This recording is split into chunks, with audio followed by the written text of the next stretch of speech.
Getting your offer accepted is not the end of the home buying process. If you're not careful, that dream home can quickly become a missed opportunity. Hi, I'm Lisa Romero with Echelon Realty and Equity Advantage, and I'm about to save you from losing out on your dream home. Over the years, we've seen many buyers make these mistakes after they've gone under contract on a home. But once that contract is in place, you want to avoid these 10 things. So number 1, don't change jobs, become self-employed, or quit your job. Number 2, do not buy a new car, van, or truck. You may end up living in it.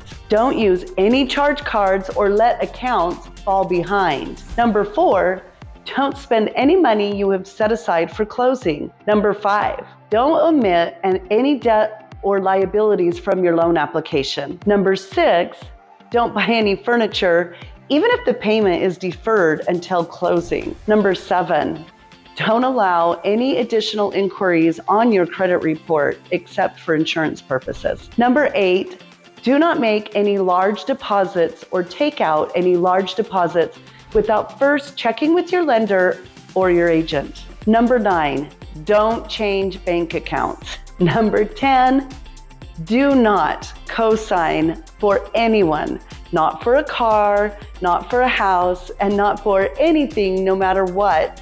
And be sure to tell your lender if you're already a co-signer for anyone, because that debt does go against you and needs to be accounted for when getting approved. Follow these 10 commandments of buying and you'll make that process much easier. Give me a call.